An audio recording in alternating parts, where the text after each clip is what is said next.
visions through my dreams, seeing myself swimming in the universe.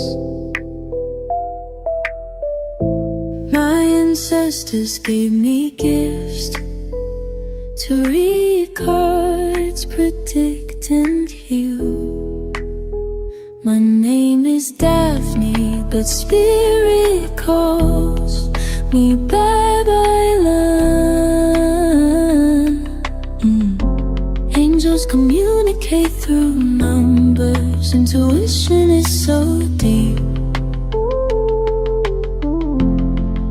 The gift I fully embrace within.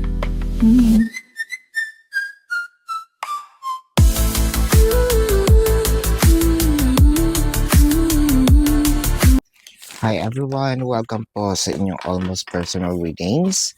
So, tingnan natin mga nangyayari sa paligid, no? I want you to know that this is a general reading, so you may resonate po sa buong reading na ito or baka konti lang, no? Take what's only yours. And I also want you to know na ito po ay timeless reading. So, whenever you see the video, the message is meant to find you. With the Ace of Cups, the Judgment, and the Four of Swords. So, parang nakikita natin dito, so kahit parang okay naman yung nangyayari, yun kasi minsan ang masama okay yung nangyayari and it became parang naging complacent si person, no? Parang tinamad kasi both were satisfied kasi di ba meron naman ding mga tao na parang this relationship, no, pag ginagawa natin na as if this is the first day, mas lalong lumalalim. Ngayon yung nangyayari sa inyo, since kilala niya na isa't isa, it became familiar, no? And then nawala na yung mga efforts, no?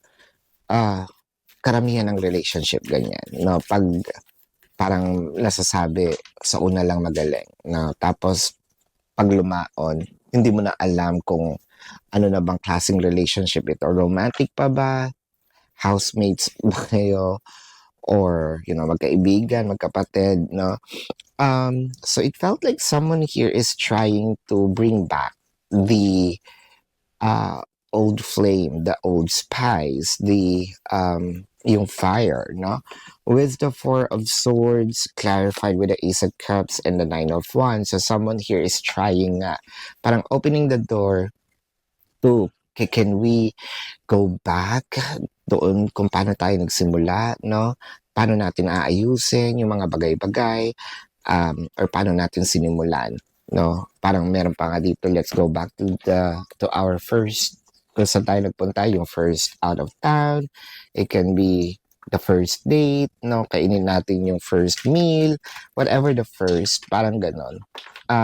Someone here would love to share or relive the past memories with the same person, no? Parang siguro ipapaalala lang. Probably someone is also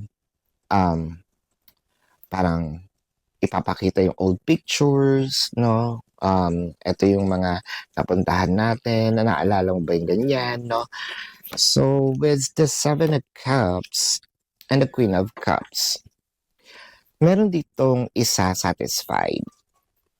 So, yung satisfied, complacent na. Etong nagpapaalala, no, nitong mga dating ginagawa with the Seven of Cups, somewhat looking for options to feel the emotion again. So, with that being said, magkaiba na, no, itong feelings, itong experience. So, kung may satisfied, merong isa not satisfied. So, I'm trying to bring back the old flame, no? I'm trying to probably also cheer you up, no? Parang ganon. You can switch the energies, because what I am reading is the dynamic naman.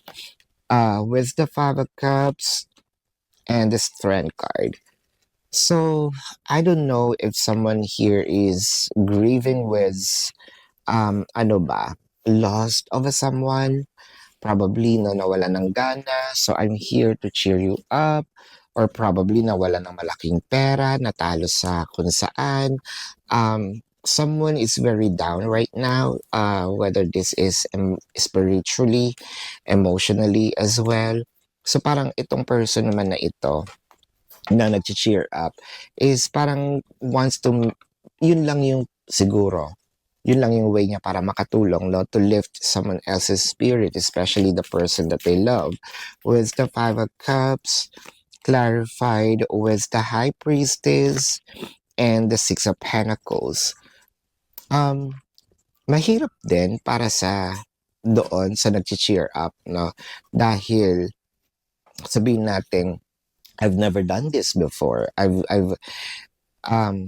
Meron din akong sarili kong battles, no, na na nilalabanan. But then again, someone needs me, pero hindi naman sinasabing nahihirapan, wala pa naman dito yung cards nung nahihirapan. Pero parang sinasabi siguro dito, give me strength, no, to actually do this, to make my person laugh, to make my person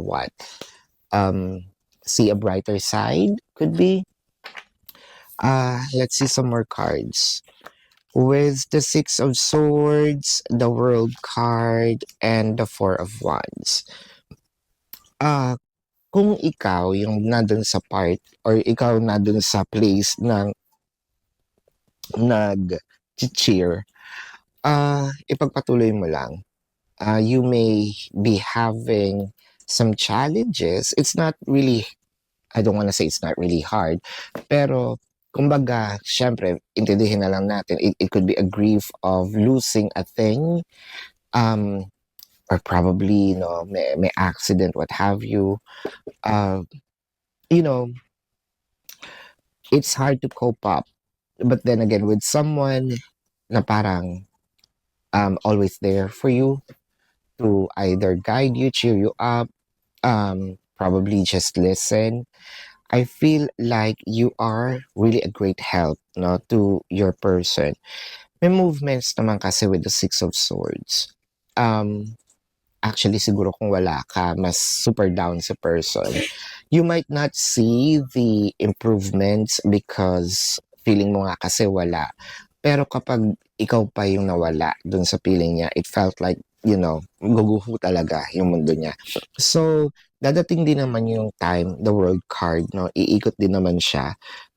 It could be a 360 degrees, 180 degrees. It's a gradual process, pero with the Four of Wands, parang feeling ko, dahil dito sa nangyari, no, this will become, it could be a learning curve for the both of you, or it can also be, something that both of you would, kumbaga, keep in your memory bank, and then, pag nagkataon nito, mapag-uusapan nyo uli, dagdag siya doon sa mga memories to strengthen the bonds between you and your person. Kasi the Four of Wands in here, no? So this is your reading. Let's check the zodiac sign of your person. Now, this can be their sun sign or a placement in their chart. Ano po kayo, ha? Comment kayo kung kayo nakaka-resonate. Pero bago natin tignan, if you have some questions, whether that is your personal question ng iba, let me know. Sa description box ng video na ito, there is a link. Click the link, you will be routed to my website. Nandun po yung name, number, QR code, amount per question. Take advantage of the 4 questions plus 1 kasi discounted po yun. And if you want to book a private reading, nandun din po siya, no? Zodiac sign can be their sun sign or a placement in their chart, no? Moon rising, since this is your reading, pwedeng lumabas din ang zodiac sign ninyo, no? I'm seeing Leo, Aries, Taurus, Scorpio. I am seeing sa Aquarius, Scorpio, Leo. I am seeing Libra here, Capricorn in here, Taurus is here. I am also seeing Cancer, Pisces, Libra na sabi natin, no? Gemini is here.